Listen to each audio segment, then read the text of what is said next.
Right, good morning all. Welcome to today's virtual conference. I hope you're all keeping well. I'm Jane Loftus, CWU President and Chair of the Postal Executive. There's still some people coming in, so we'll take a couple of more minutes till everyone's settled in. Okay.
Right, if everybody's ready, we'll get started.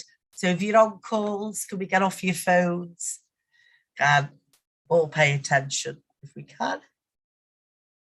Right, again, a warm welcome to you all. We've got people on the platform who are delegations from CWU branches from around the country. We've also got a YouTube stream for anyone else who's members and people watching the conference on the YouTube live. Okay, so thanks everyone for turning up today. There's still people coming onto the screen, so they'll be emitted right throughout the day. As you know, we've sorted the conference into two sessions, 10 till 12 and 2 till 4. There will be nothing, no business will be brought forward out of any session. So it is what it is in terms of what the motions are. And that will continue throughout the 3 days of the virtual conference. I mean, obviously, we'd all love to be in a room together, but this is the best at the moment that we can do. And when we do see each other, I'm sure we'll be really pleased when we're at conference again, all in the same room. But we can make democratic decisions. We can hear not only the officers and where their strategy and their motions are, but also for yourselves and the branches and your debates in terms of what is happening in the world today. And it's very apt that we are meeting around our strategy on anti-racism and politics to make sure that in some ways ordinary workers don't pay for the COVID crisis and the years of austerity.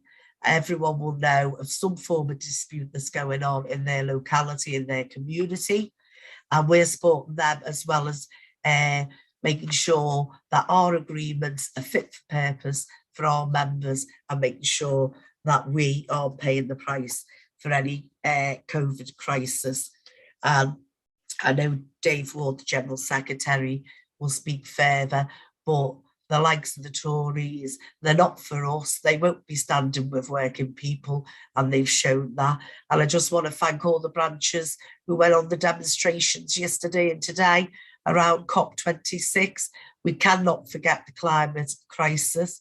It is an emergency, and it means that there'll be a lot of change over the next 10 years for all of us in work. Right, they're my opening remarks. As we go through the conference, I'll help you out in terms of what we've got on the screen and how things will work. Well, first of all, I'm going to call Joyce Stevenson in from the General Conference Standing Orders Committee to go through the report, and then once we've got agreement on that, we'll move on to Dave Ward, the General Secretary's address. So over to you, Joyce. We're all in headquarters. Some of us are in different rooms, but we are talking to each other, and there's an excellent platform in terms of the officers, so you can see them as well. So over to you, Joyce, to do your standing orders.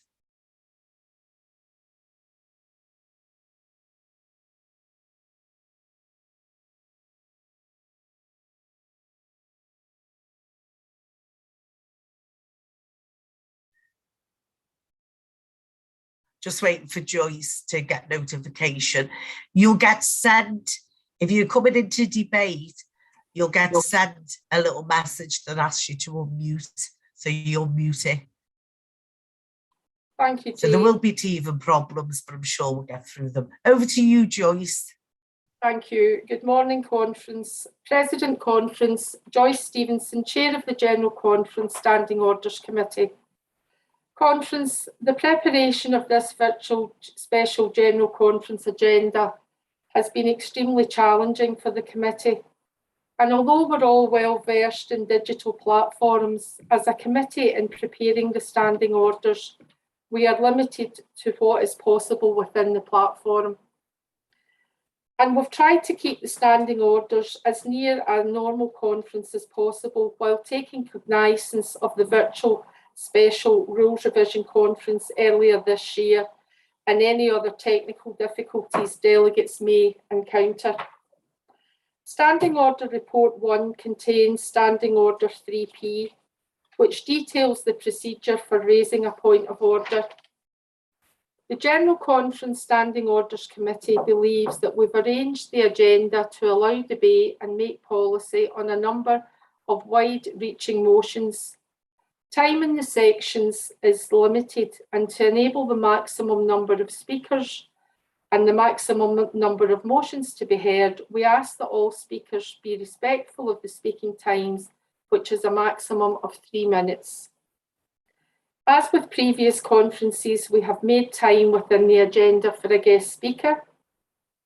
And Conference, we've been advised that there's been 2 motions withdrawn. The first one is motion 14 on page 25, section 4, in the name of the Midland Regional Committee. The second one is composite motion 17 on page 26 in section 4, in the names of Essex Amal and the Eastern Regional Committee. And finally, I'd like to move that the proceedings of the Standing Orders Committee be approved, and the agenda and standing orders now presented, including Supplementary Report 1, be accepted and form the agenda and standing orders for this virtual special General Conference. President, I move. Thanks, Joyce. There is no appeals, so are the standing orders agreed? If you can do a thumbs up, everyone on your screen, let's see you're all still alive with us, okay? Thanks, everyone. Right. Oh, it is, okay. And if you can take your hands down, everyone who's put them up, because my screen is now flashing past itself. Right, so wait for everyone to get their hands down. We're just getting used to what we can and what we can't do. So the standing orders have been agreed. Just to say, when we get to the point of order, apparently there is a button that's on the platform, your voting platform, and you can go on there and press the button and it's a point of order, and then I'll bring you straight in. I'll stop the speaker and bring you straight in. but we'll go through it slowly as we move forward.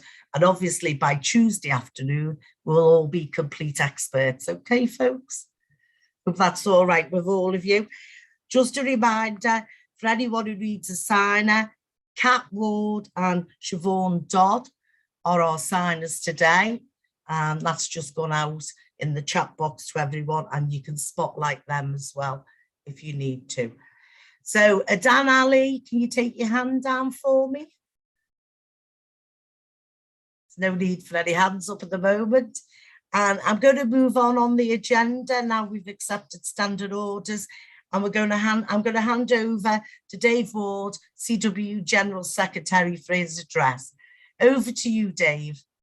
Thanks very much, Jane. And morning, everybody. It's really good to see you all to what we hope and certainly plan to be our first and last virtual special general conference. I think it's really important that going forward, we do everything possible now to get back after today to seeing each other in a room and getting back to business as usual. I know that's going to be difficult, but that's certainly the direction that we want to take as a union. I'm sure we all recognise that it continues to be a very difficult and challenging time for our members, for the movement as a whole, and for the whole of society. And over the last 2 years, there's no doubt that all of our lives have been flipped upside down, and COVID has been like nothing that we've ever experienced before. I want to open the conference by paying my personal respects to all CWU members who have lost their lives. The virus has claimed the lives of workers in every single industry. And unfortunately, the CWU has felt that pain in every part of our membership. Our members, pretty much all of them, have worked throughout the pandemic, day in, day out, as key workers through the multiple lockdowns that we've seen. And they deserve a lot of credit for the incredible achievements that they've done in keeping the country connected. I think the fundamental lesson that we've all learned from COVID is that it's highlighted the burning issue of our time. And that is the reality of growing inequality. And as we grapple with building a post-COVID future, we do so knowing that there's already a deep imbalance of power and wealth in the world of work, in the way the economy operates, and right across society. And our union challenges that, and this conference is about developing strategies to reverse that situation. Now, whatever way you look at it at the moment, it can feel quite disorientating. It can feel that there's so much hurtling towards us. Let's just have a look at some of the things that we're going to have to deal with as a trade union. The fourth industrial revolution is already being felt in our workplaces at the moment. A lot of the work that we do, the members that we represent, we're at the forefront of that industrial revolution. And we've got to be a union that leads the way in coming up with solutions that are there for workers as we tackle these issues. A climate emergency is upon us. One of the things our movement must do is to solve that climate crisis. We have to put the interest of workers through organised labour right at the centre of that debate. There's a lack of political leadership at the moment in this country and across the world, the likes of which I don't think we've seen before. We've got a Tory party who incredibly seem to be popular with people.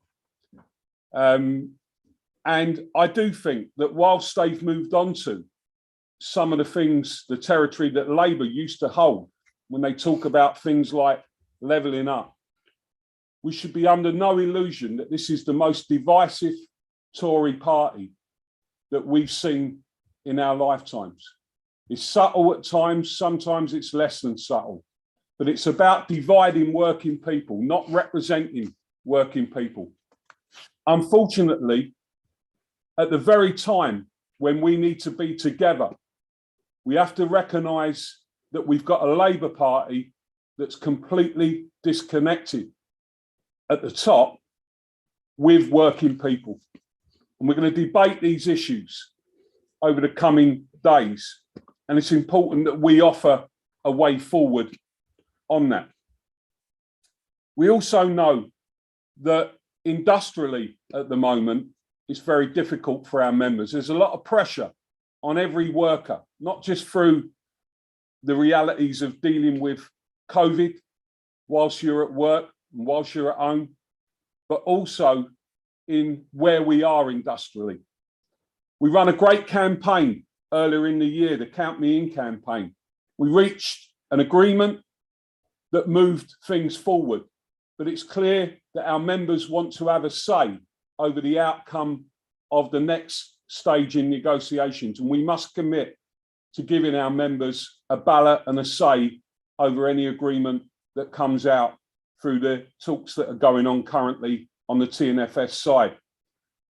Similarly, on postal, we know that having reached an agreement, we're now in the place where we're trying to implement that agreement, and that brings with it a whole host of other pressures, and workers are feeling it out there in whatever part of the union that we represent those workers at the moment. We also know that the CWU continues to lose membership. A membership decline in the private sector where we represent members is not just happening in our union, it's happening across the movement. This is why it's really, really important that we start to think differently about how we tackle these issues. So it's very crucial over this conference and in this address that I set out the real choices that we face as we try to tackle all of these problems. And we believe the direction that we're offering is not just a direction for the CWU, it's also a direction for the whole of the movement. The first choice that we have to make is what type of union do we need to be to protect and enhance the jobs of our members and to change society to the values that we hold dear. Well, one thing is absolutely certain. It can't be an insular union with the amount of issues that we're facing. It has to be a union that continues to represent workers at work, but equally, it must be a union that excels on the issues outside of work as well. And that's the direction that we're going in. It's time to really embrace the concept of one union and one trade union movement. And it's time to see the challenges and trade unionism in its widest possible context. The NEC has been trying to set out a direction. We've had a lot of discussions in the last few months. We want to talk to you this morning about the strategy that we're pursuing. And it's all about building collectivism, essentially in three ways. Firstly, when it comes to the trade union movement, this is the moment where we have to fight harder and harder to bring our movement together, to bring trade unions together as the only serious power in this country with all those issues that I've laid out that can actually make change happen. We still have 6 million combined members who volunteer to be part of the trade union movement. That's an enormous amount of people. And if we can harness the strengths of that entire membership, campaigning and ultimately taking action together on all of these key issues, then we will bring about change.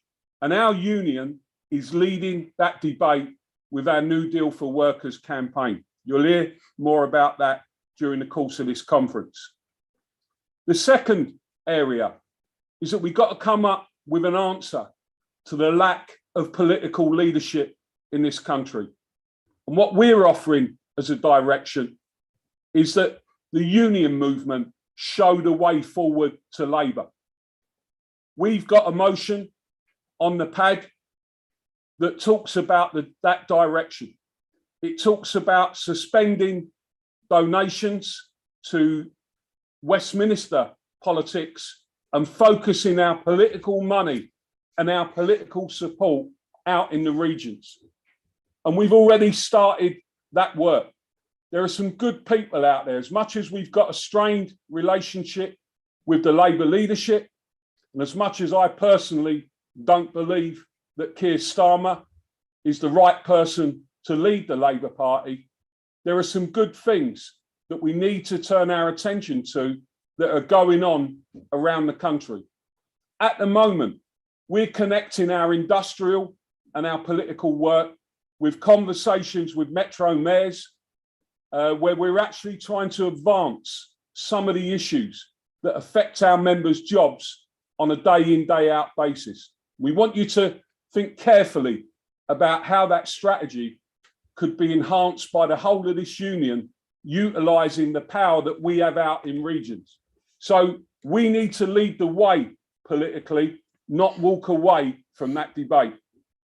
And the third area that's crucial is that we embed the union movement again back into communities.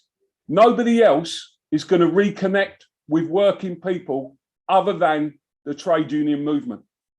And we want to see all of our branches as we work on a programme going forward. And you're going to hear from a guest speaker at some point during this conference about the fantastic work that's going on in communities to build collectivism. And they're in organisations like food bank organisations, renters associations. These people are bringing people together, and a lot of our representatives do great work out in those communities. So we want to see the union approach that in a more structured way. The combination of that strategy is about everything to do with building collectivism. It's about taking the values that we use in a workplace and taking them out wider. That's why I'm saying that we're offering a serious direction to make sense of all of these issues that we're trying to deal with. It's a direction that the CWU is leading in, and believe me, it's a direction that many other unions and many other politicians are urging us to continue with that approach. The motions that we're going to put forward at this conference are about some of those choices that we face. The recruitment and organising motion that we'll discuss is a recognition that throughout the whole period of the CWU and in our predecessor unions, we have never got it right as a collective when it comes to recruiting and organising members. We have to go back to GoPay, and the way that we deal with it on union. That's the choice that we're putting in front of you, that we all accept responsibility, not about blaming people.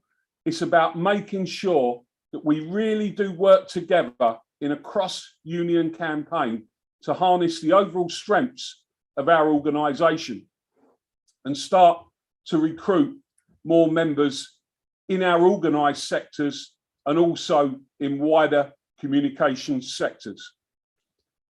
The New Deal for Workers motion is us taking the next step, and it's saying all of those things that we do on a day-to-day basis around our industrial work, that we now want to link that with the wider New Deal for Workers campaign.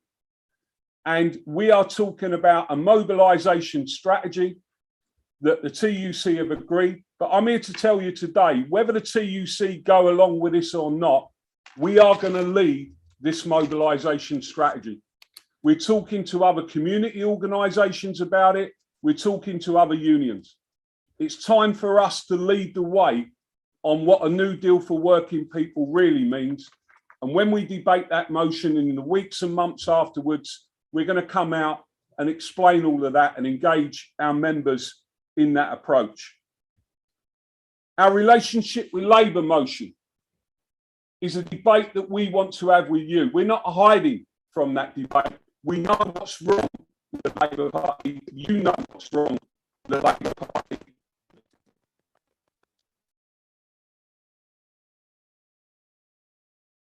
Of the Labour movement. And we're making sure that we are setting out that direction very clearly. And our motion on anti-racism, which Kate will move later this morning, is again a choice where we're saying time to stop talking to ourselves and time to take that debate and our values out into our workplaces and beyond. And finally, the challenge of making sure that the CWU continues to be a standalone union. Yes, we've got some financial issues. Yes, we will work on that in the way that we have been, and we'll make the right choices. We won't avoid any of those choices because we have never been more convinced that the way forward is for the CWU to be a stand-alone union and to show the rest of the movement how we need to now come together. I want to finish by thanking our members again. I mean, if you think of what's been happening in the last couple of years, I look at it every single day during these lockdowns when I see our members going out of their way to provide services to the public to keep the country connected. They have done an unbelievable job, and they've built a platform to completely revalue what work should be about going forward. And we owe them an enormous debt, and we've got to repay them by fighting even harder now for their future and for their family's future. And also, I want to thank all of you. I want to thank our reps on the front line.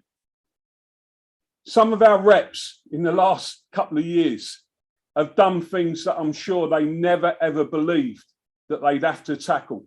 They've almost become like counsellors to some of our members, and they do it on a voluntary basis. And I just think that they continue to show what trade unionism is really about. So I want to thank our frontline reps. I want to thank all our branches, all our field structures, all our industrial reps, every rep, every person who works for this union, all of our leaders. You've all done a great job. All of our staff. We've enhanced our reputation during this pandemic. We've continued to show how you engage people during a pandemic. And, you know, we can't ask more of you than what you've actually done, but we do want you to really now think about the direction of our union and the direction of our movement. And I'm here to say that we're the best union. We're part of a movement that can grow again, but now's the time to make the right choices on how we shape and influence our future. Thanks very much, conference.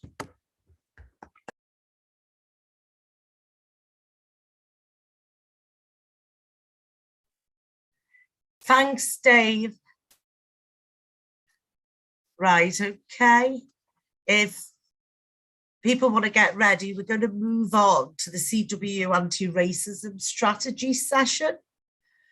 I'll just remind you in terms of how you do things. Point of order, if you want a point of order, apparently is on your voting platform. So that's a new addition. So we need to see how that works. The clock will come up on the screen. Every speaker has got 3 minutes, but obviously there's room for extensions, and I'll have to judge that in terms of myself because there is no facility on that. So if there's plenty of time, yes, we can be a bit generous, and that's not a problem at all. But we'll take things slow.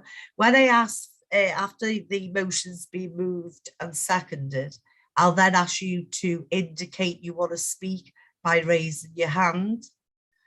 right? I won't be calling people in order. I will then say who's going to be the first speaker, and we'll go from there, because I want to make sure that we get a spread of speakers from across the country. And if you've been on Zoom before, if you press your button first, you can always get in first. So I'll be making sure that we do get a spread of everyone. So I would encourage people who have already got the speeches done to make sure they do put their hands up, or if anyone else wants to come in, raise your hand, and we'll try and have as many speakers as we can, given the amount of time in terms of the session that we're on. As you know, certain sessions have got more motions than others. So we're now on motion 1, which stands in the name of the National Executive Council. Kate Hudson, Head of Equality, Education and Development, will move the motion, and the NEC will be seconding it, and it will be Amarjeet Singh from the NEC. So I'm going to hand over to Kate now. Over to you, Kate.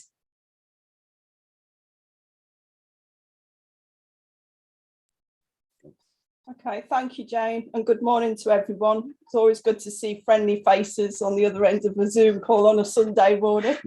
So, Chair Conference, Kate Hudson, standing in the name of the National Executive to move motion 1.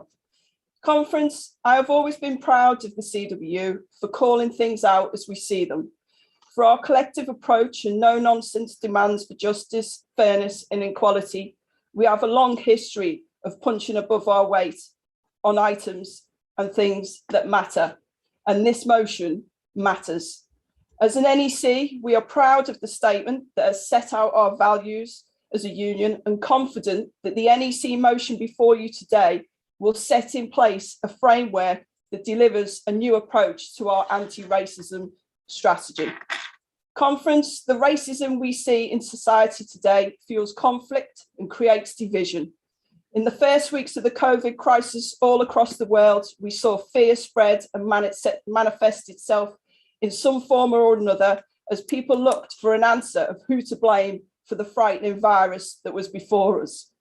At the same time, we saw far-right extremists turn into online platforms to exploit people's vulnerabilities and fear, and these groups have used COVID-19 conditions as fertile ground to spread their rhetoric online in order to recruit new members and reinforce extreme right-wing beliefs. In recent years, we have seen racially motivated hate crimes rise in the UK by 12%, and crimes against East and Southeast Asian communities rise by nearly 50% due to a cruel and dangerous belief that they were to blame for the pandemic. Following the murder of George Floyd, we also saw the use of slogans such as White Lives Matter and All Lives Matter being used as counter-protest statements to silence the voice of BAME people and their experiences of racial injustice and inequality. Conflicting attitudes on whose life matter the most plagued our communities and our workplaces, causing at times division, when in reality, now more than ever, we need unity. We need people to talk and listen and to talk about their experiences. We need to understand them, and we need to break down those barriers together. Governments too have done very little. The Stephen Lawrence inquiry, the Windrush scandal, Grenfell, we are told the change is going to come, but it never does. Conference, we can't wait for others to act. Racism threatens our social cohesion and our unity and our strength as a movement. Doing nothing is not an option. This motion recognises the fight against race equality has to start at grassroots within our workplaces, throughout our communities, and running through the heart of the structures of the CWU. Not in isolation or disconnected initiatives, but by working together collectively to develop and deliver projects that address barriers, break down the narrative of hate, raise awareness, and educate. In setting out the 4 key strategic areas in the anti-racism framework, in the booklet that was released this week through an LTB, and through working with our NEC BAME leads and other members of the NEC, we have mapped out a new approach that builds on our existing anti-racism work, creates a basis for change, and builds a platform to deliver a well-researched, planned and well-resourced driven project. This framework will link our proportionality goals and ambitions to achieve better leadership and representation so that we can work together. We want to drive our anti-racism work into the heart of our communities by working with like-minded political representatives and organisations, and we must hear the lived experiences of our BAME members and people in the wider community. We need to draw on their experiences and work in alliance to create real positive change. Most importantly, we need to educate. Education is the key to eradicating racial attitudes and systemic racism. We aim to build on our educational package for our representatives and for our members.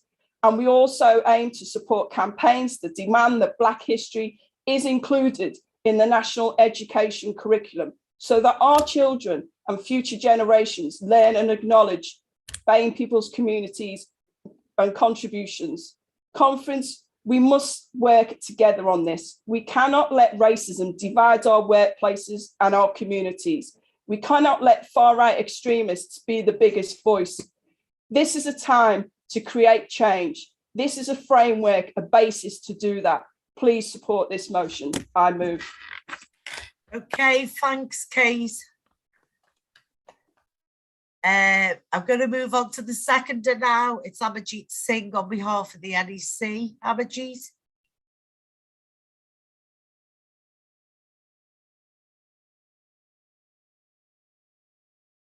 I did see him on the screen earlier.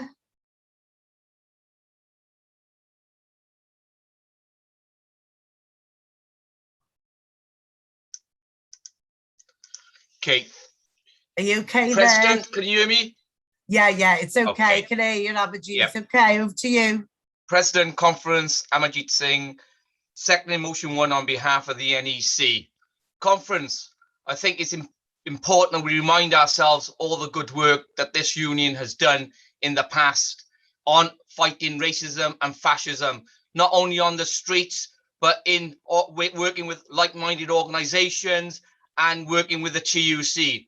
I think it's come a time where we've seen racism not only in sport, but on the media and in our social life, where racism has started to raise its head above the parapet.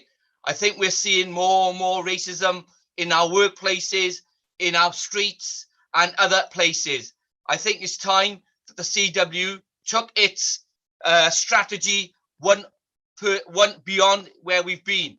I think we have to work within the CW. We have to work with the employers that we work with and we got recognition in. We have to make sure that we take the racism out of our workplaces and beyond. We must work with organizations that are fighting racism and fascism on the streets and within boardrooms as well.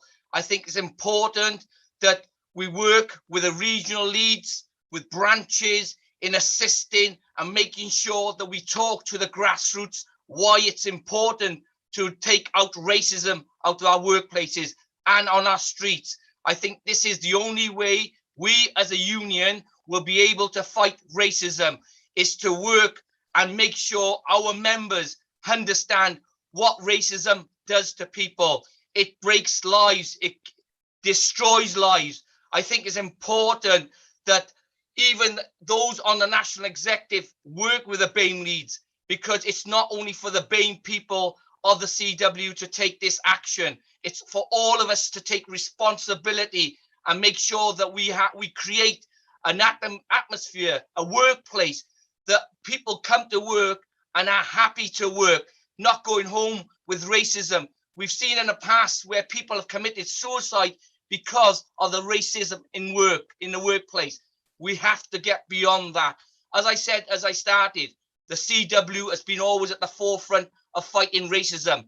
This is our strategy to go forward. And it's important that every branch, every unit, every region takes this serious. And we go and make sure that we educate our members, educate our reps to go and make sure racism is challenged at every point. Conference, I second.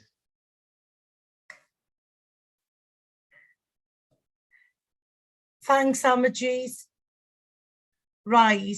I'm going to open motion 1 to debate. Can you raise your hand if you want to come into debate?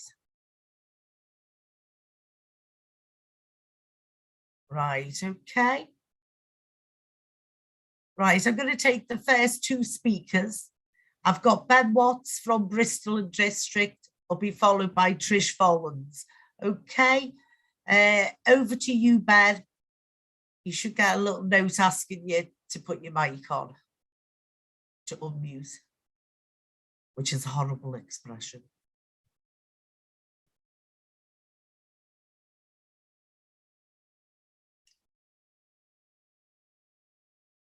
Ben, is it there? Has it come through yet? Ben Watts, Bristol and District.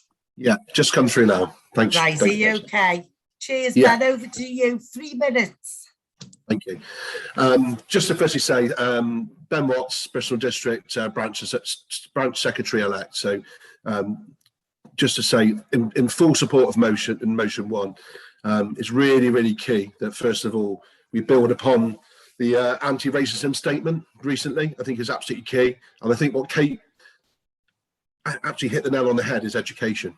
Education with this matter is really, really clear, and it needs to be built upon. It needs to be, it's gone are the days where we just, the individuals going back to these, do they understand why they think it's acceptable to say what people are saying?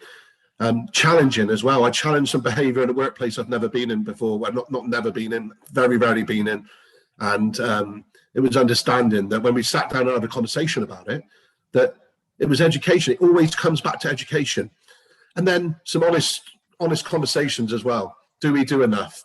As our branch, we're having those conversations now. Do we let things just sit quietly and gently and just let it in a corner for a couple of years, or do we actually deal with it head on?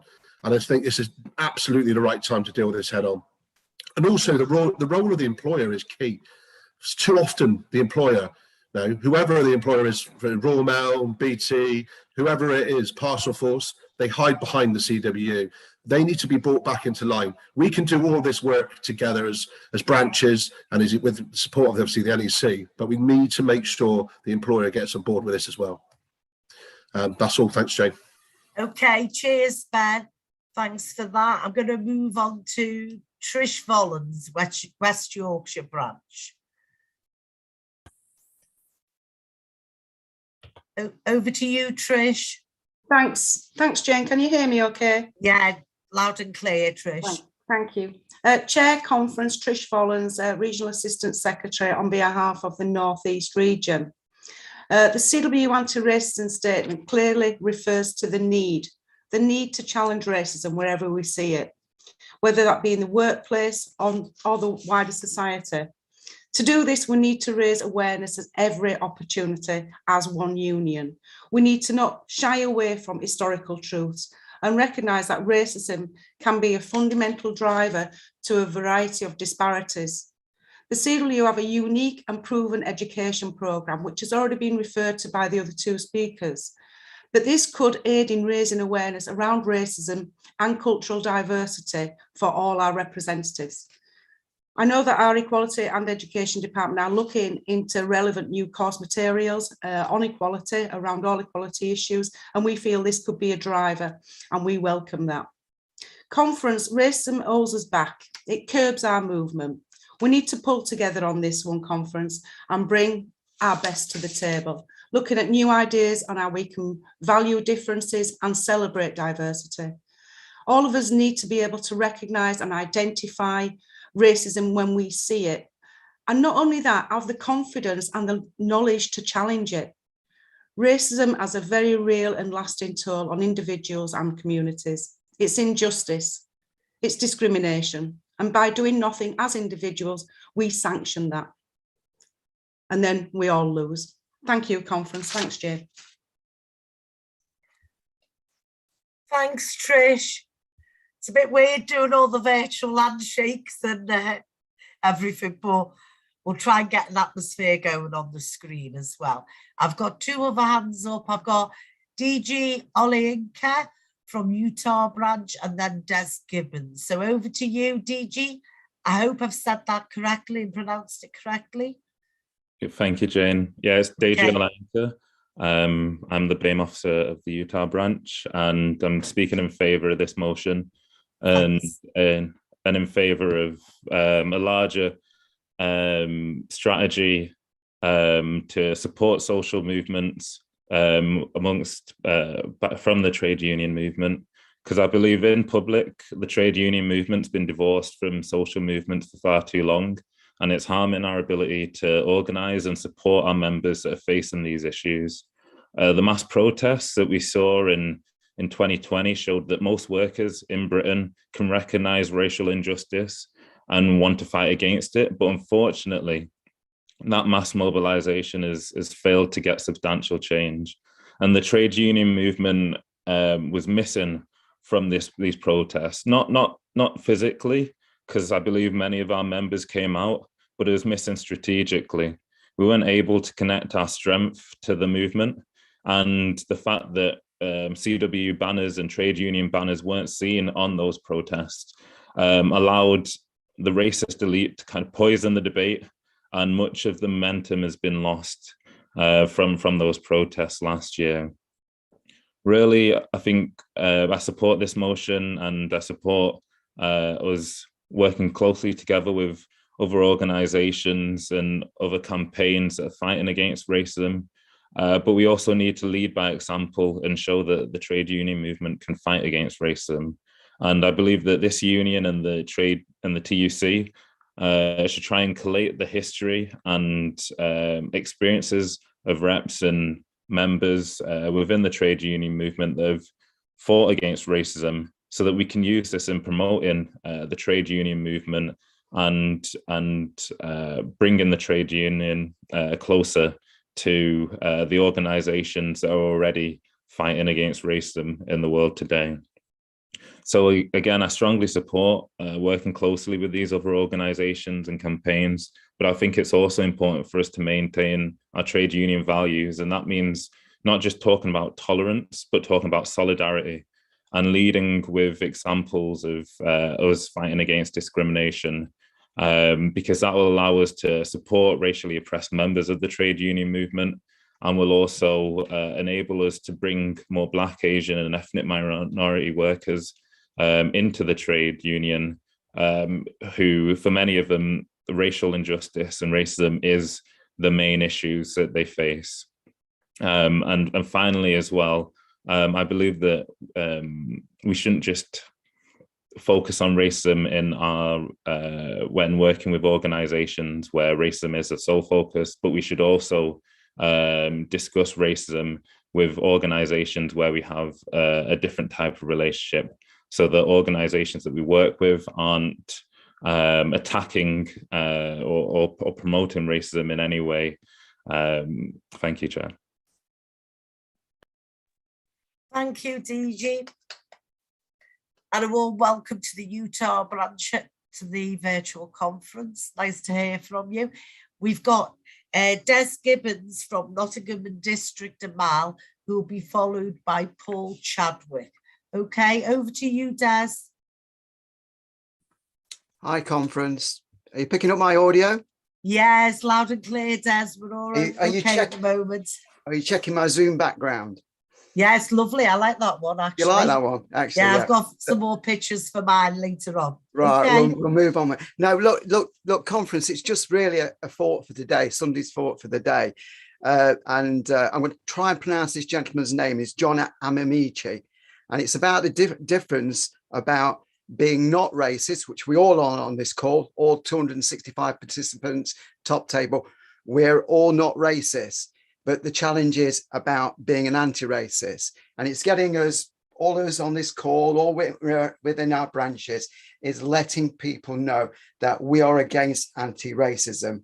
So we do that in our branches, we do that in a movement, and we feed that through to the shop floor. I think that is the challenge, to get the people not only being not racist, but actively being anti-racist. And I really want to just end with this and just pick on what DJ said, the previous speaker, was the phenomenon around Black Lives Matter. It was completely led by the Black community. There was an absence of the trade union movement. We missed that. And we found that we had this movement that was going away. There was a lack of trade union banners. And then we found a trade union movement organizing their own protests, supporting Black Lives Matter. So there is a bit of gap. And as Dave rightly says, it's connecting with our communities going forward. I think is a challenge. It's a challenge for the union, and it's a challenge for a fight against racism. Thank you, conference. Thanks, Des. Okay, I'm now going to move on to Paul Chadwick. He's from the Warrington Mail Centre branch. Over to you, Paul. Thank you, Jane. Good. Can you hear me okay? Yeah, I can hear you. Cheers. Brilliant. Thank you. Paul Chadwick, Branch Secretary, Warrington Mail Centre branch, in support of motion 1. It's just a side issue, really. It's the danger of people like Dominic Cummins who have decided to show Mr. Starmer how to be in opposition. Now, although that is a political point, within his 4,000 word blog, he's asked the Labour Party to distance itself from trans issues, and most importantly of all, Black Lives Matter. Now that is concerning, because as far as I can see, it's not even trying to force a backdoor racism into the Labour Party. It's trying to force it through the front door in front of everyone. Now, the problem is Mr. Cummins is seen as a serial winner and as a campaigner that wins the campaigns he fights for. Now, with this sort of attitude being shown, it concerns me greatly. This, to me, is another issue that we're going to have to deal with within the party, whatever way it's done. It's going to have to be done through the grassroots of the trade union movement. It concerns me greatly when I read this article, and hopefully we will show the Labour Party the right way it has to go, supporting trans issues and supporting Black Lives Matter. Thank you very much. Thanks, Paul. Excellent speech. Is there anyone else who wants to come into debate on motion 1? Raise your hand. Right, Winston.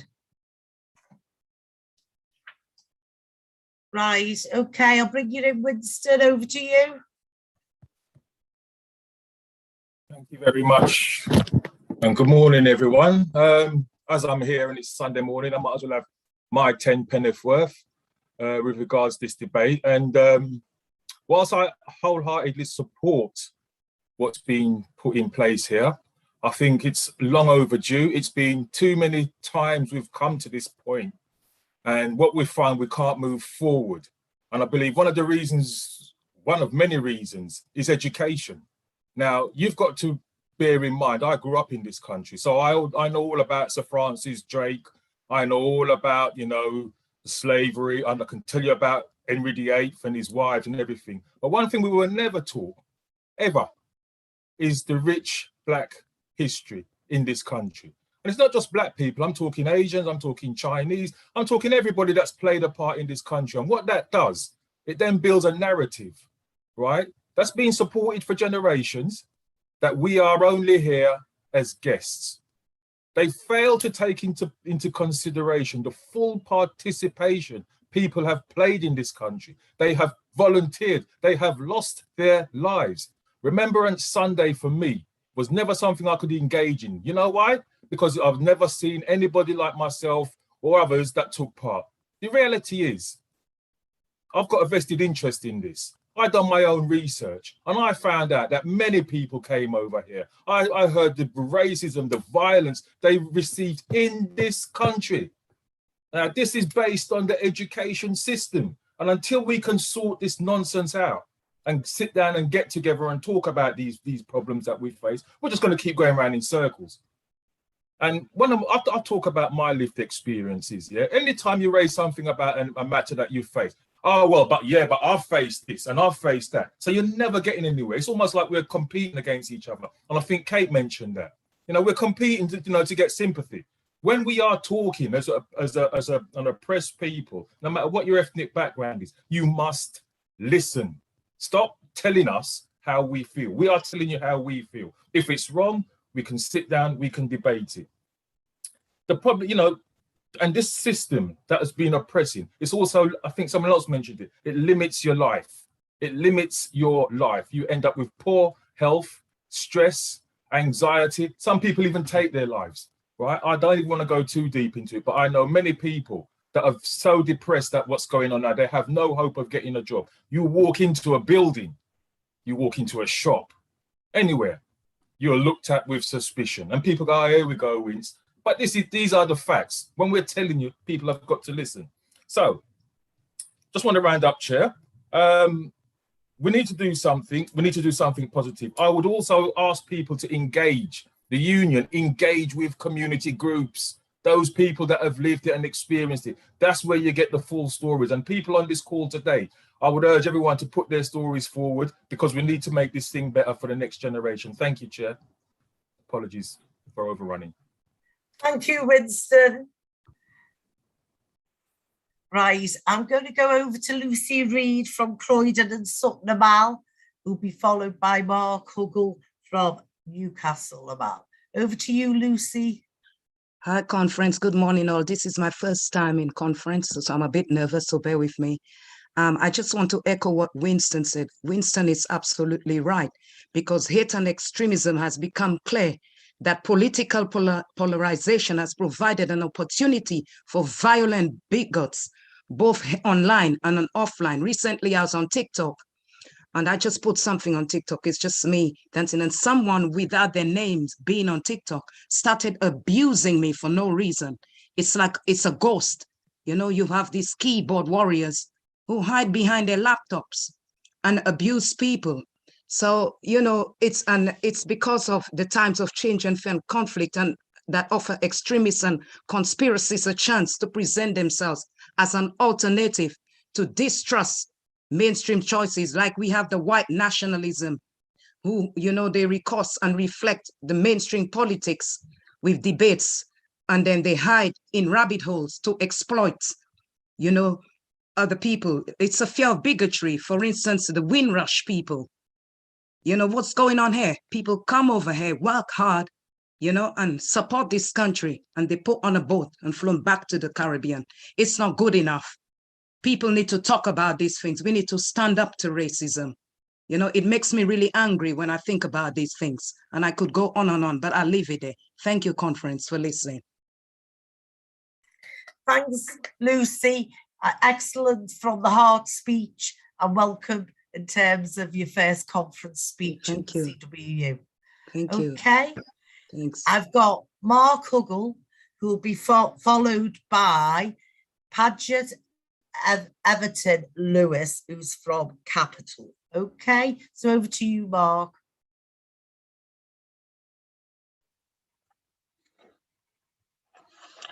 Thanks, Chair. Good morning, conference. I'm Mark Huggle, Newcastle Amal Branch Sec to support.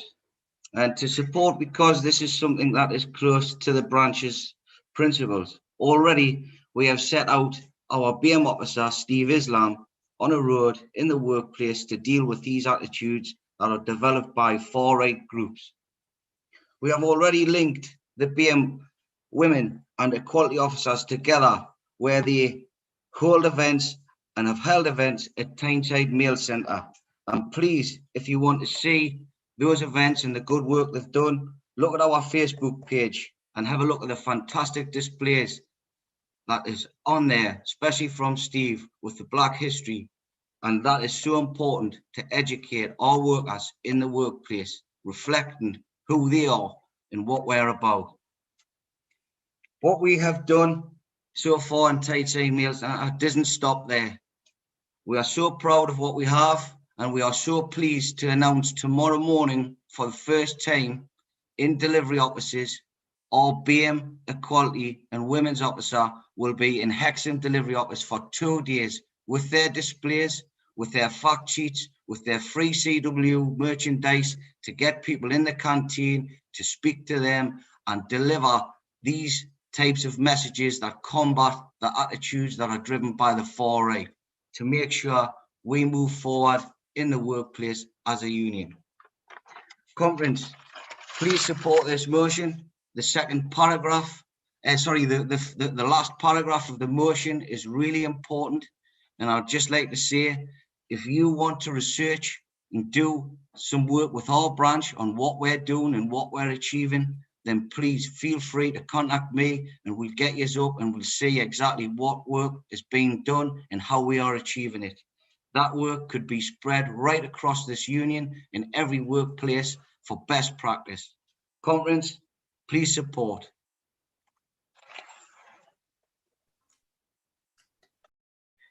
Thanks, Mark. And it's always good to hear what's going on in the branches and that. I've got two more speakers. I've got Padgett Everton from Capital.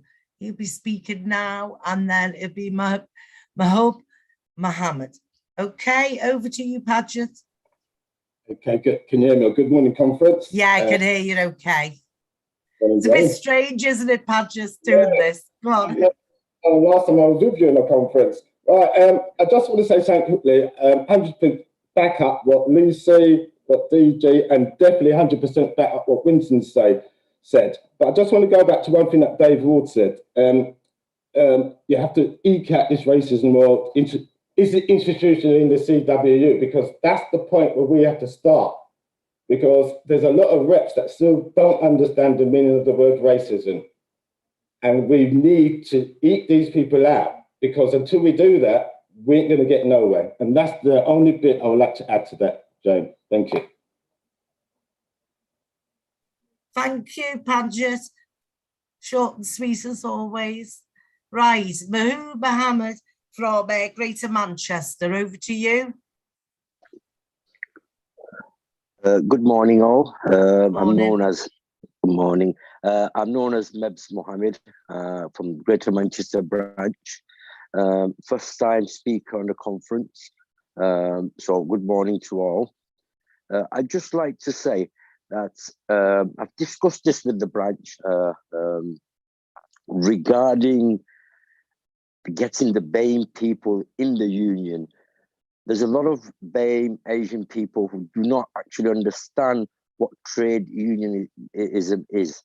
And I feel we should do something, have some kind of a program to make people understand what trade union is and what we fight for.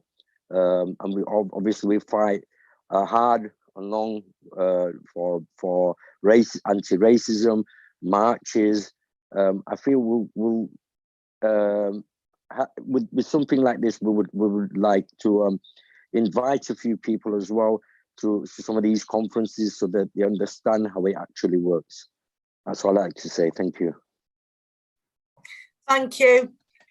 Thanks again for all the new speakers. It really is encouraging to see people willing to come on to a Zoom platform. You can do it on Zoom. You can certainly do it in the room in front of everyone. So it does actually build your confidence, and it's great to see new speakers. I've got no further speakers. So is there one last shout for anyone else who wants to come in? No? Right, there's been no opposition. So we now go to the vote. Right, so you have to go on the vote platform. If people can, who've got the vote, if they can press the button, that's fine. Right, I'll give you a few minutes to do that. Right, and because there's no consequences while you're doing the voting, I can actually then call the next motion, which is motion 2. So it's going to be moved by Jason Richards and Mark Williams from South West Wales. So Jason Richards, if you could get ready from South East Wales.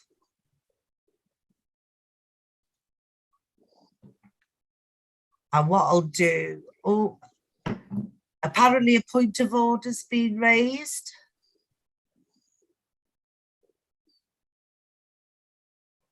Unfortunately, I don't know who it is.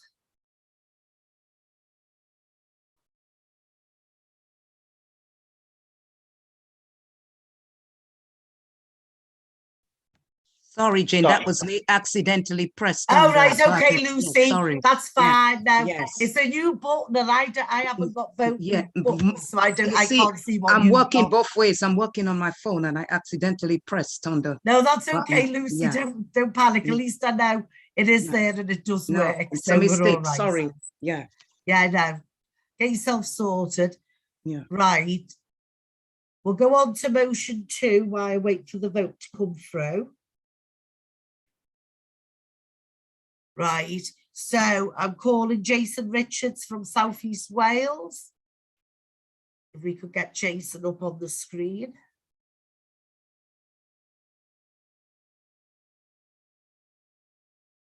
Yeah. There's a point of order from Maisie, Jane. Right, okay. Right. Have you got a name for them?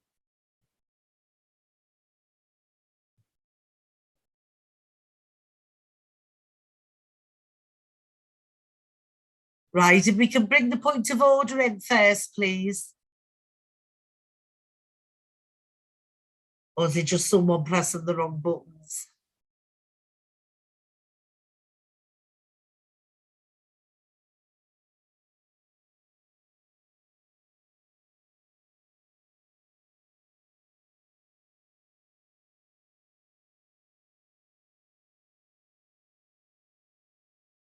Right, is that point of order gone now? If they can raise their hand, it'd be easy because you come to the top of the screen. Yeah. If you've got a point of order. Lenny Krug. Yeah, sorry, Jane, I've done it. Yeah, it's easier now with the hand. If you put the hand up, I can see it. Okay, is it a point of order, Lenny? Oh, Jane, I'm sorry. It's a raised hand. Take your hand down. Jane. Yeah. Peter Pascal was raising his hand. Is that right, Peter? No. No, it's gone now. No, everyone's right. If everyone's okay, and if it is a point of order now, put your hand up. Right. If it's not, we'll continue till I get the vote. Okay. So as I said, we're on motion 2. And if we could have Jason Richards, please, from South East Wales.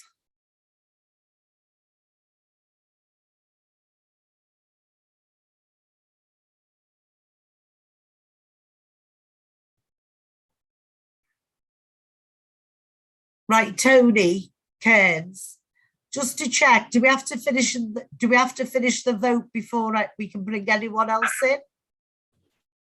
No. Yes. Yeah. Apparently, yes. Right, okay, right, and at least I know that then. So if people bear with us for the next couple of minutes, we won't be moving on to the next debate. Every time there's a vote, Yeah, that's fine.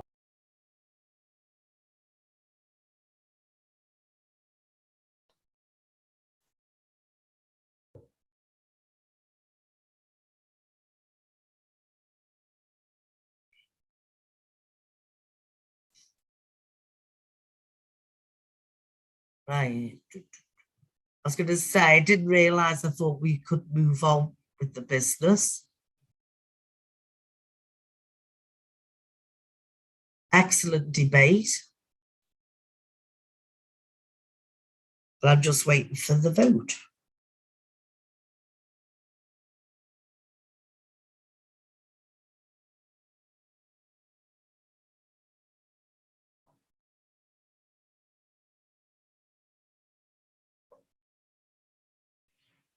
Right, okay. I've just received the vote, if you bear with me. Right, so it's motion 1.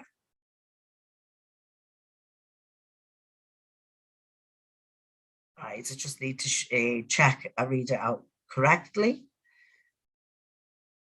Right, in total votes cast is 109,452. Those for the motion is 109,452, none against. So that's carried unanimously. Thanks very much, everyone. That's my first trial. I'm now multitasking on phones as well as on my laptop. Okay, so we can move on to the second debate. I presume these will be issued later on in the week in terms of the vote results so everyone can see. So if we move on to motion 2, it's Jason Richards from South East Wales to move, and seconder will be Mark Williams, South West Wales. So if we can have Jason Richards up, that would be great.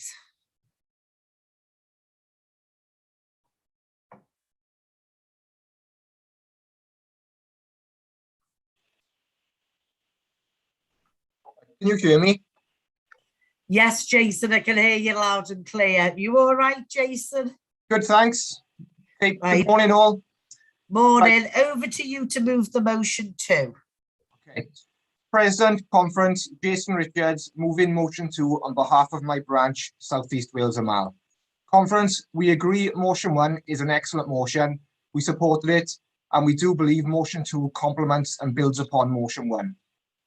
Our branch is very active with promoting equality and anti-racism, but there is still more that needs to be done.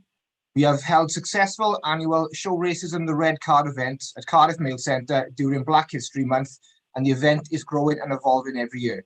We display pull-ups that we have purchased, which celebrate the lives of Black role models, and it's great to see that the members continue to engage in these events. There is now increased proportional representation on the NEC for LGBT, women, disability, and BAME. This motion increases the responsibility for the NEC BAME lead, who will assist and work closely with the Equality, Education and Development Department. This is so important. As we've already discussed, education is the key to challenging and combating racism and all forms of discrimination. This additional responsibility for the BAME lead will ensure regions and branches are given the support needed to help engage with the membership at a grassroots level, which is not only imperative, but is absolutely fundamental if we are to progress our anti-racism strategy to educate and change views, not just in our core organisations, but also in wider society. This motion does only concern the BAME lead, but we do believe that the same approach could and should be adopted for the other strands. Thank you for listening. Please support the motion. I move. Thanks, Jason, for that move. The seconder is Mark Williams, South West Wales.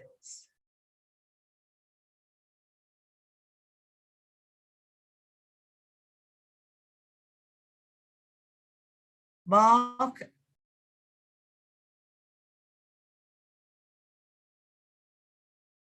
Mark Williams. Morning, Jane. Morning, conference. Morning, are you all right, Mark? Fine, thank you. Right, over to you for seconding. President Conference, Mark Williams, South West Wales, I'm out to second motion 2 on behalf of my branch. As part of my union duties and also the Assistant Regional Secretary for Wales and the Marches region, we as a region have an issue where we don't have a BAME lead and we need help to fill these vacancies. And I think the same can be said of other regions and branches more widely. The expertise of the NEC BAME lead can help with this and then can equally help branches and regions to educate our membership. As has been said numerous times already this morning, educated members help to eradicate racism within our workplaces, within our wider communities where our members are, and also in society as general. I think this is really important now, considering the political issues that we currently have, where racism is regularly being used as a weapon. Please support this motion. I second on behalf of my branch. Thank you, Jane. Thanks, Mark. Right, I'm going to open motion 2 to debate. If people want to raise their hand and indicate that they want to come in.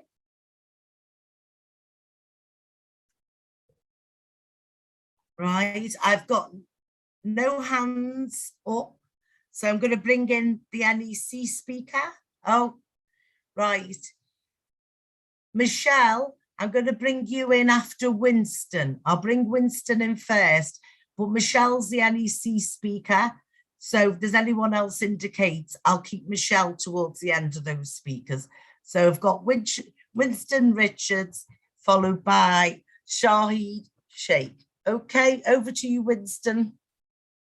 Thank you very much, Jane. I was hoping that other people would join in because I'm sure conference has heard enough about me, but I'll use this opportunity again to continue what's been said. Thank you to South East Wales branch. So if I've got your name wrong, for bringing that motion forward.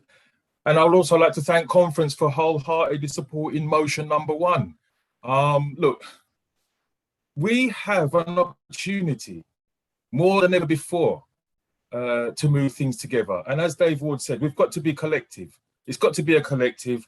It looks as if we're moving that way. And what I would just mention to everybody here today, all branches, all regions, is look, we're not here to have a go at anybody. There are issues affecting CWU members more than others. I think for a lot of people from the minority, so-called minority communities, one of the biggest issues we face is racism. It needs to be eradicated. I can talk for another 10 minutes about my experiences, but one of the things that concerned me the most is when I've been abused or, and I've been attacked before, and I thought I was in a safe space. There was hundreds around me and nobody came to my aid. And that concerns me. So what we've got to do, we've got to make sure we've got a narrative that we can use. And we've got to link with these organizations. We've also, I think, with all of those Show Racism, the Red Card, Searchlight, all of those are brilliant. I think we should also include in that the Metropolitan Police and other state institutions who seem to have an issue in dealing with the narrative. We talk about the England 2020 Euro finals. We had a Home Secretary and members of a government that were actually going against the taking the knee, and were trying to subvert it into something else. Now, that is something that I'm very familiar with. As soon as you start to speak up about a particular issue, it gets subverted into try to make it into something else. I thank them for actually thinking that I'm that skilled, but I am not. I'm just talking from the heart. I tell it as it is, and I want people to tell me if we're wrong, we're wrong. But the sentiments of this motion and the previous motion are absolutely brilliant. I thank both for NEC and Wales branch for putting it forward. And I would like to think that, this is the end of the talking. Let's get some strategies together. Let's all work together and let's end this thing once and for all. Thank you very much. Thanks, Winston. Over to Sajid. Shaky, over to you, Birmingham District, Amal.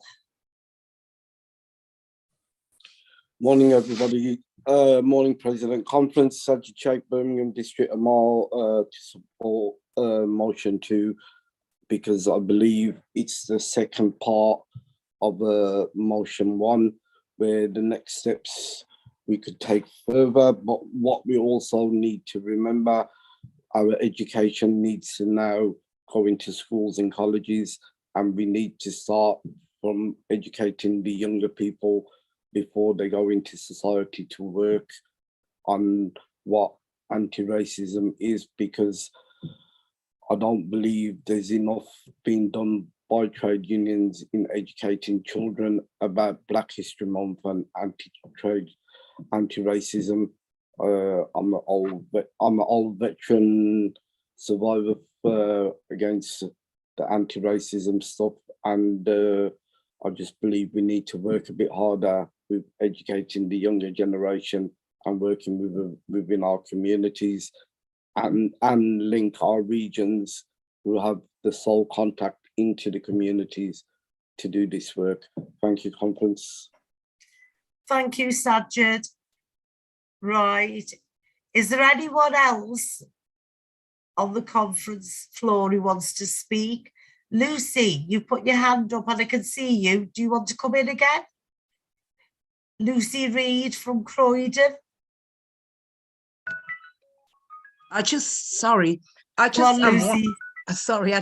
to add, we all talk about equality and, we should stop racism, but we keep talking about it. It's just all talk and no action. We need to acknowledge and the truth and you know, to help us eradicate the legacy of racism so that our children, my children who are very young, so that they could live, you know, and have equal opportunities like everybody else without having to face what I face, my great-grandparents face. My dad fought in the army in this country in the Second World War. He's dead now. And I've got medals to prove that he was in this war. But I refuse to wear the poppy because I don't feel right wearing a poppy, even though my dad and my granddad, First and Second World War, my granddad was in Germany, stationed in Germany. And I think that's really sad because you have people telling you there's no black in the Union Jack. Well, excuse me, there is, because my dad, he was a black man who fought for this country when he actually lived in the Caribbean, who came over to fight in a war that had nothing to do with him, but he was there. So, you know, it's about time people acknowledge that there is plenty black in the Union Jack. I'm sorry to put it like that, but that's how I feel. I'm very passionate about that. So, you know, so that's my take on it. Thank you. Okay, thanks, Lucy. Never apologize for being passionate. Yeah. Never. Right. We've got Janice Richardson. Janice? And just wait a minute, you'll be asked to unmute. And I will bring Michelle in, but Michelle will be towards the end of the speakers. So over to you, Janice. Yeah, good morning, Chair. Janice Richardson, Branch Secretary, Eastern number 3 and Regional BAME Lead for the Eastern Region. Apologies, because I'm a bit hungover. I was on the old run last night, but I've sat here and I've listened to the first 2 debates, and I'm going to speak from the heart. Every year we have the same conversation, right? So I'm asking you guys, are you actually going to walk the walk instead of talking the talk? Because I've sat here and you've mentioned Windrush. Where was you in 2019 when there was a march? Where were you when they're still deporting people? You know, where's the union? You know, we talk about Black history, white history, yeah? The word BAME stands for Black, Asian, Minority, Ethnicity Officer. So minority, it should be, you don't have to be black to be a BAME officer, you can be white. But what upsets me the most is, I'm not going to mention no names, when you have somebody high up in headquarters saying that only a black person should be a BAME officer, then you kind of think, well, there you are, there's your answer why nobody from the BAME people are taking on the roles, because you're stereotyping a role. We talk about, you know, the history. You know, I was brought up in a white family because I was adopted, right? So my real father was black, my mum was white, and I was brought up in a white family, yeah? Now we talk about history. So where was the union acknowledging the New Cross 50th anniversary of the New Cross fire? You know, 13 dead, nothing said. Again and again and again, every year, the union said, we're going to do this, we're going to do that. You talk about education, the BAME handbook, you know, that's out of date. You need to update things. So please, please, please, if you're sitting here preaching to us and telling us what you're going to do, can I ask that you actually do it instead of saying you're going to do it? Because at the moment, you don't seem to be doing a lot. Thank you. Right, thank you, Janice. We've got Zulf Ashraf, who I'll bring in to speak. And again, I said Michelle will be in. Okay, over to you, Zulf. Thanks, Jane. Zulf Ashraf from Darwin. First time speaking at a conference, so I just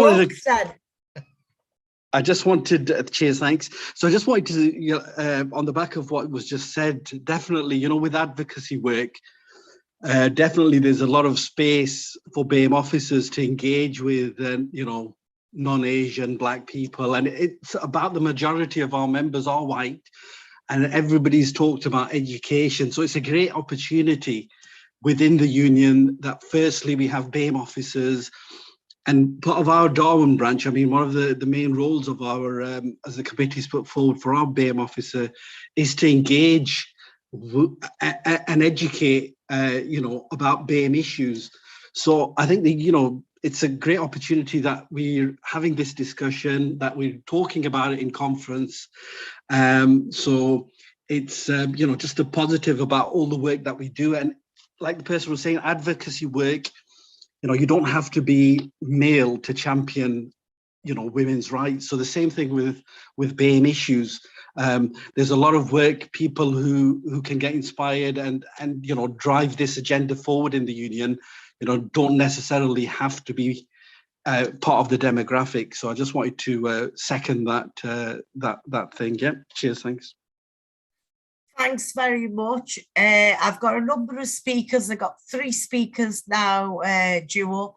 Bentley Knight, who's from Western Counties. You'll be the first one. Okay, over to you, Bentley. First time speaker as well at conference, so thank you very much. And it's really good to tune in this morning. Back onto the sort of education, I agree with all the people who've spoken, and Lucy, I know, and Winston, very passionate people, and definitely absorb some of their passion. So thank you very much. Inequalities part 1, going on to education, I think everybody was impacted by a class divided, because it really brought home how quickly people can be educated to be racist and prejudiced. And one of the things that came up was, when is there going to be something like that we can take to our members? Because I know in my unit, it is pure ignorance as to why there's racism. It's pure ignorance, and it's not I don't feel any hatred. It's just people not understanding. It would be just so great to have something like that can really affect people emotionally, because that's where the impact is made. Affect people emotionally, because people can look around and see our Black Lives Matters, and it means nothing to them, but you affect them emotionally by something like a class divided. If something was more up to date that was like that, so you can show people how easily it is to discriminate and so on, and have impact them, as I said, emotionally, then I think we can move forward. Thank you very much, conference. Thanks, Bentley. Right, I'm going to move over to John Baker. Sorry, John, I haven't got your branch's name. So, John. Hi, yeah, it's Portsmouth and District Postal Branch. Cheers. Thanks for that, John. Yeah, good morning, conference. This is my first time speaker for me. I wholly agree with Janice and Lucy in their passionate speech. And in the words of Greta Thunberg at COP26, we don't need blah blah blah. We need action, and we need to do it straight away. I support this. Thank you. Thanks, John. And there was no blah blah blah there at all, was there? Thanks, John. Right, I'm going to bring in Des Carney from Northwest number 1.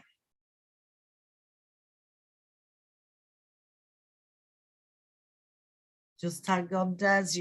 You there? Des, you okay? I can't hear you. Have you got your sound on? Right, Des, you need to sort your sound out, but I'll come back to you. Let's see what happens. Right, I will go to Sunil Ramachandran. Sunil? I've obviously probably said your name wrong as well. So,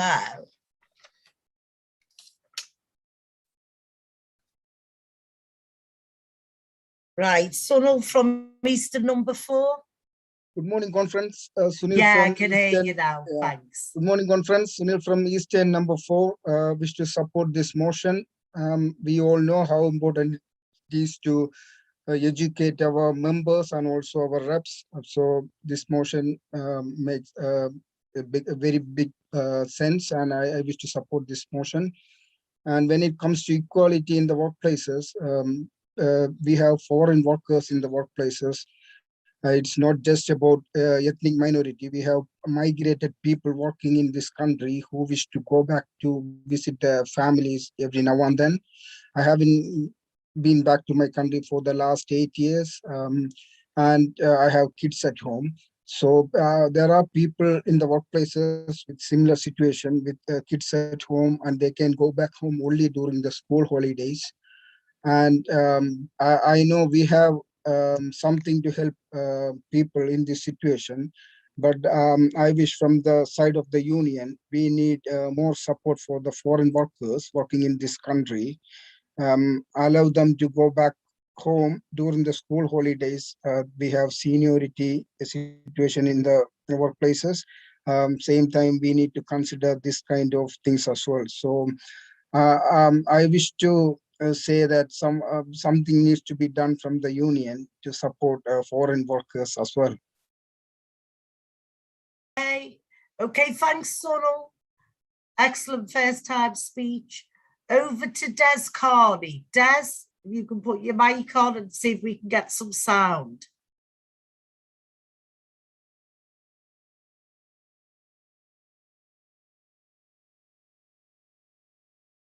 Des, try again. Have you got me now? I've got you now, loud and clear, Des. I kept getting a message saying I'd like to thank the previous speaker who came in talking about her father and his service in the World War. Very passionate speech, because I didn't intend coming in on this debate, but I thought it just worth mentioning something that happened with me a few years ago during a local election, when someone came around campaigning for a member of the BNP. And he very clearly came from Cumbria. And I won't say which particular part, but I asked him, I said, are you saying that you've got no ancestors that were of colour? And he was very passionate in all his family were white and British. And I pointed out a little fact to him. Hadrian's Wall was manned by the Romans, but most particularly, it was manned by a Nubian regiment. People of colour have been coming to this country for centuries. And many of us, whether we know it or not, must be descended from some of those people. Race is something that covers the globe. Colour is just the same as the colour of your hair. It's a matter of genetics. And I am totally amazed that here in the 21st century, we are still categorizing people by colour, colour of skin, colour of hair. And just on that point, I'm fully in support, and my branch is fully in support of this motion. Thanks very much. Thanks, Des. Right, I'm going to do a last call for speakers. Right, I've got Padgett there. I can see Padgett. So is there anyone else, if you want to indicate now? And then I'll be bringing Michelle Bailey in after Ian Carty now. Okay, over to you, Padgett. Good morning again, conference. Good morning again, Jane. I'll just short and sweet again. I just want to pick up on a couple of things, and you mentioned it, and someone else mentioned it. Passion. There's a difference between the passion and aggressiveness. And I'm glad you said passion, because when we speak like that, we are told we're being aggressive. So thank you very much for the two people that pointed that passion and separate it from aggression. Secondly, if you want the CW to be a forefront in getting rid of racism, you notice, and I've got to say, Des, thank you very much, because you never used the term BAME. What you don't understand, a lot of people outside don't like the word BAME. I refuse to use it. I use people of colour, because BAME, just take the B word, black. There's so many different connotations of black people. We're not all the same. So if you ask your members outside, they will say, don't call me BAME. So if the CWU want to be a forefront of something, find another name. Don't put us all in the same bucket. We're not all black. We're different types of black, different types of brown. We're different shade. We do different culture, different religion. We eat different food. We're not all Just saying. That's all I've got to say. Okay, thanks, Padgett. We're going over to Ian Carty from London Postal Engineering. You should get a message to unmute. Okay, Ian? Yeah. Thank you, Chair. Yeah. Chair Conference, I speak on behalf of London Postal Engineering Branch in favour of this motion. I'll keep it short and sweet. My son at the age of 13 was racially profiled, and conference to me, it broke my heart. I still struggle with it today. It's indicative of the system that's around us today.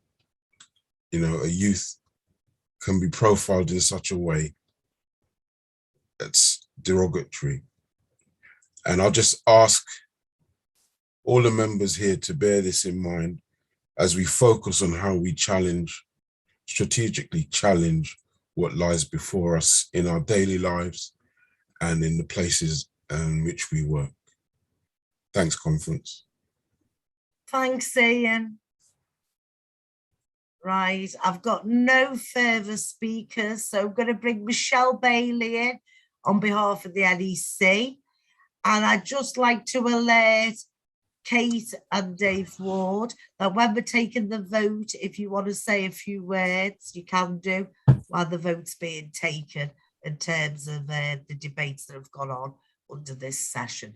Okay, so just thought to pre-warn you. Over to you, Michelle. Thank you, Jane. Of the NEC. Go on. Thank you, Jane. Good morning, conference. I just want to support this motion and speak with the brilliant sense of what South East Wales have put forward. So the CWU is a strongly anti-racist organisation that has a proud history of working alongside organisations like Stand Up to Racism and Show Racism the Red Card. The divisive agendas of the far right have no place amongst working people who have always understood that we are much stronger together. As a trade union, we must embed anti-racism both in the workplace and in the wider society. That's why the CWU has made the anti-racist education in the workplace and communities an integral part of our approach, and we must call it out. It's great to see that we're building on the crucial work and set out in the CWU's anti-racism framework booklet that was published last week. And I encourage everyone on this conference to go and have a read. It's important that you understand what the CWU is standing up for. So please, everybody, take the time and have a read of that new framework booklet. With efforts to extend our community work, promote Black history within our own structures, and push for reforms in the national curriculum to make Black history mandatory in all schools. So we are in support of this. The UK has had a problem with systematic racism, and we are seeing this again with the cricket stories that have recently unfolded. In comparison to white British citizens, Black people suffer higher rates of unemployment, lower rates of home ownership, and are paid less in the workforce and are less wealthy. And the figures on this are stark, with recent data showing that 46% of Black households live in poverty compared to less than 1 in 5 white families. Further still, Black and ethnic minority children are more likely to be excluded from school than their white classmates. Black people are also more than 9 times more likely to be stopped and searched than white people.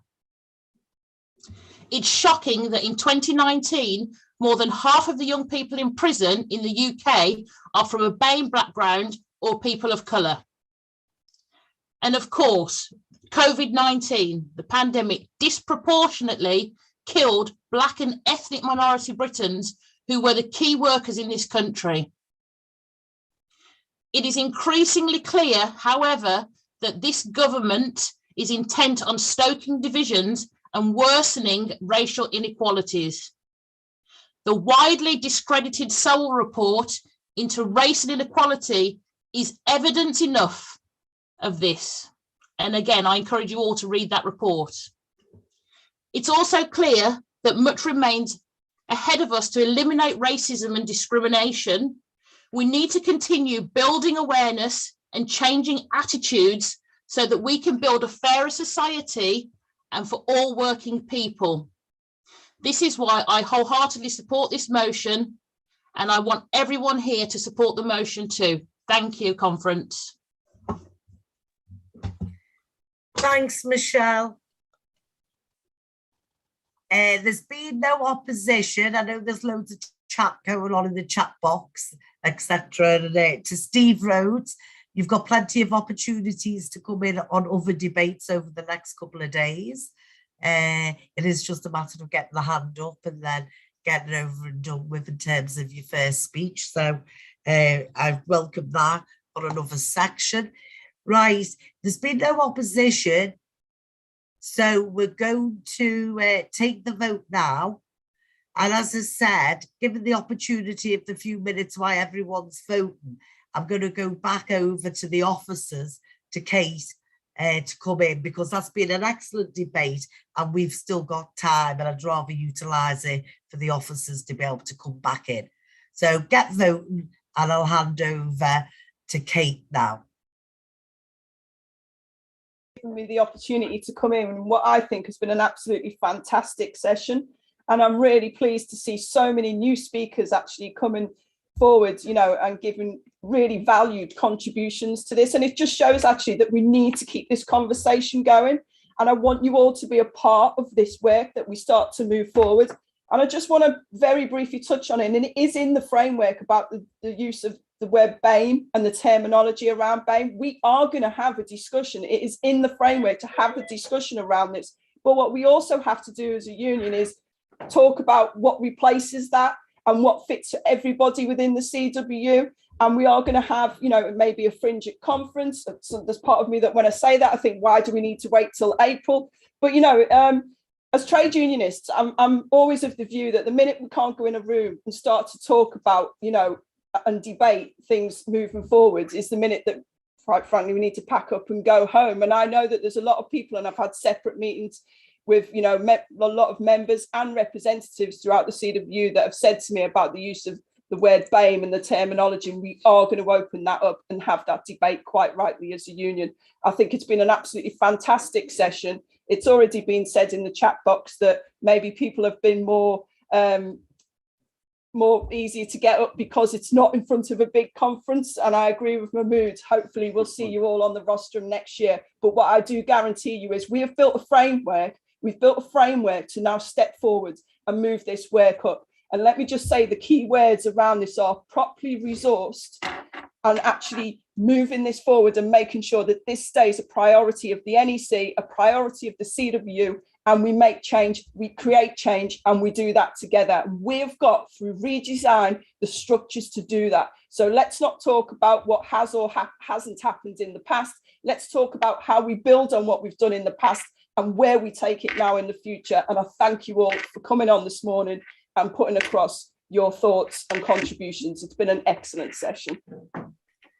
Thanks, Kate. It did seem apt to bring you in. Dave, I don't know whether you or Tony want to say a few words. I'm still waiting for the vote to come in. I've been told off by standing orders, the chat box only for legitimate business, but long as you're not being abusive in the chat box, it's all right. Okay, carry on. Over to you, Dave.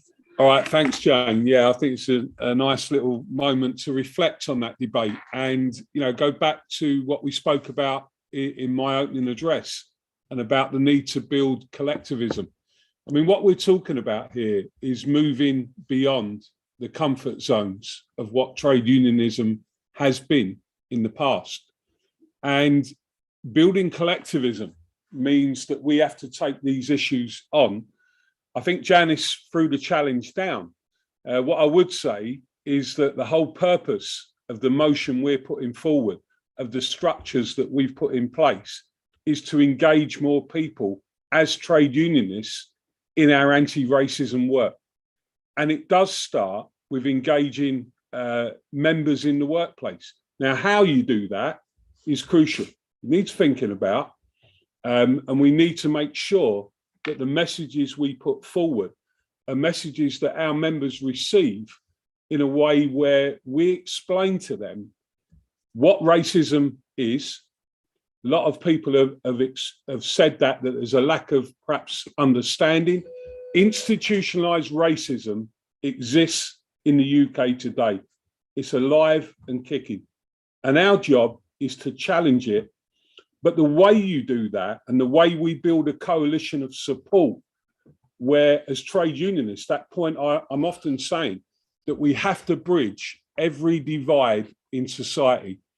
We do it collectively. We do it in the way that we always try to bring people together. And this is what the project is going to do. So in my opening remarks, you know, I was clear it is time. Janice is right on this point.